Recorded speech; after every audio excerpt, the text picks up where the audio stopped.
একবার ভাবুন তো এই বিশাল মহাবিশ্বের কথা, যেখানে কোটি কোটি তারা জন্মাচ্ছে, আবার সময়ের সাথে সাথে মরেও যাচ্ছে। আচ্ছা, প্রত্যেকটা তারার ভেতরে কিন্তু সারাক্ষণ একটা ভয়ঙ্কর যুদ্ধ চলছে। একদিকে আছে মহাকর্ষ বা গ্র্যাভিটি, যেটা সবকিছুকে একদম কেন্দ্রের দিকে পিষে ফেলতে চায়। আর অন্যদিকে আছে তারার ভেতরের প্রচণ্ড চাপ, যা তাকে বাইরের দিকে ঢেলে দিয়ে বাঁচিয়ে রাখে। কিন্তু প্রশ্ন হল, এই লড়াইটা আখির কতদিন চলতে পারে? একটা তারা ঠিক কতখানি ভারী হতে পারে? এমন কোনো লিমিট কি আছে যার পরে তাকে মহাকর্ষের কাছে হার মানতেই হবে?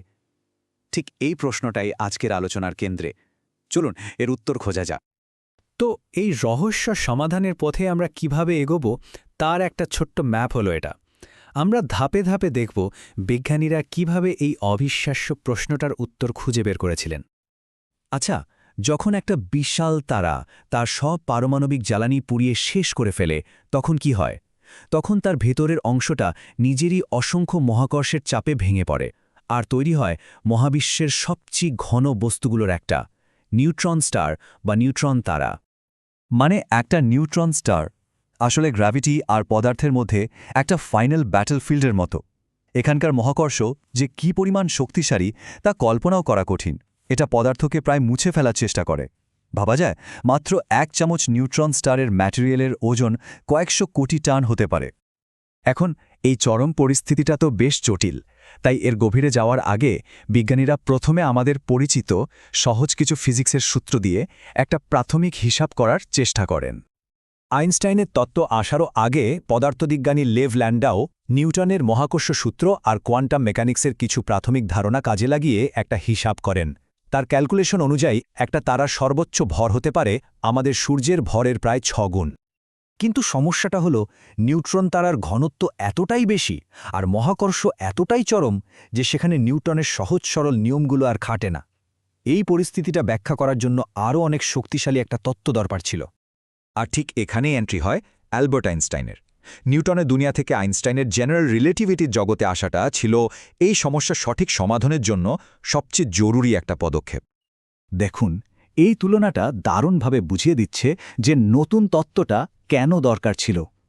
নিউট্রন তারার মতো জায়গায় গ্র্যাভিটি শুধু দুটো বস্তুর মধ্যে আকর্ষণ বল নয়, এটা আসলে স্পেস আর টাইম বা স্থানকালকেই বাঁকিয়ে দেয়।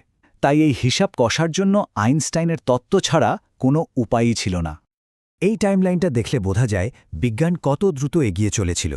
মাত্র কয়েক বছরের মধ্যে পুরো ধারণাটাই নিউটনের জগৎ থেকে আইনস্টাইনের জগতে চলে এলো। আর ঠিক তখনই ওপেনহাইমার আর ভোলকফ তাদের সেই ঐতিহাসিক কাজটি করেন। চলুন এবার আরও গভীরে যাওয়া যাক। সবচেয়ে বড় চ্যালেঞ্জটা কি ছিল জানেন? আমরা তো আর টেলিস্কোপ দিয়ে একটা নিউট্রন তারার ভেতরে দেখতে পারি না, তাই বিজ্ঞানীদেরকে পুরোপুরি গণিতের ওপর নির্ভর করে এর একটা মডেল তৈরি করতে হয়েছিল।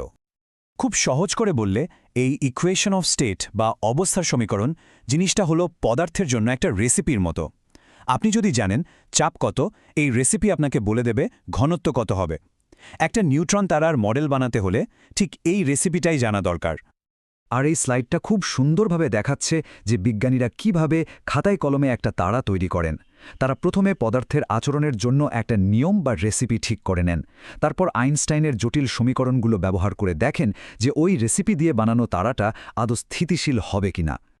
বেশ, এবার আমরা সেই মুহূর্তটাতে চলে এসেছি যেখানে এই নতুন আর শক্তিশালী তত্ত্বটা ব্যবহার করে প্রথমবারের মতো একটা নির্দিষ্ট উত্তর পাওয়া গেল। তারা একদম সবচেয়ে সহজ রেসিপিটা বেছে নিয়েছিলেন। তারা ধরে নিলেন একটা নিউট্রন তারা আসলে মুক্ত নিউট্রন কণার একটা সাধারণ গ্যাস ছাড়া আর কিছুই না। এটা অবশ্যই একটা খুব সরল ধারণা ছিল, কিন্তু কোথাও থেকে তো শুরু করতে হতো, তাই না? এটা ছিল ফিজিক্সের জন্য একটা বিরাট মুহূর্ত। ইতিহাসে প্রথমবারের মতো আইনস্টাইনের তত্ত্ব ব্যবহার করে একটা তারার সর্বোচ্চ ভরের সীমা বের করা হলো। হিসাবটা করে যে সংখ্যাটা বেরিয়ে এলো সেটা ছিল মাত্র 0.7, মানে আমাদের সূর্যের ভরেরও কম, প্রায় 70%। আর এই যুগান্তকারী লিমিটটায় পরে পরিচিতি পেল টলম্যান ওপেনহাইমার ভোলকভ লিমিট, বা সংক্ষেপে TOV লিমিট নামে। তাদের গণনা একদম পরিষ্কার করে বলে দিয়েছিল যে যদি কোনো নিউট্রন তারার ভর সূর্যের ভরের 0.75 গুণের বেশি হয়ে যায়, তাহলে মহাবিশ্বের কোনো শক্তি তাকে গ্র্যাভিটির চাপে পুরোপুরি ধ্বংস হয়ে যাওয়া থেকে আটকাতে পারবে না। কিন্তু বিজ্ঞানের গল্প তো এখানেই শেষ হয় না, তাই না? এই যে একটা যুগান্তকারী তত্ত্ব তৈরি হলেও সেটা বাস্তবতার সামনে কতটা টিকতে পারল চলুন দেখা যাক কয়েক দশক ধরে অ্যাস্ট্রোনমাররা আকাশে আসলে কি খুঁজে পেয়েছেন। মানে তত্ত্ব তো একটা সংখ্যার কথা বলছে, কিন্তু আমাদের মহাবিশ্ব কি সেই তত্ত্বকে সত্যি বলে মেনে নিয়েছে?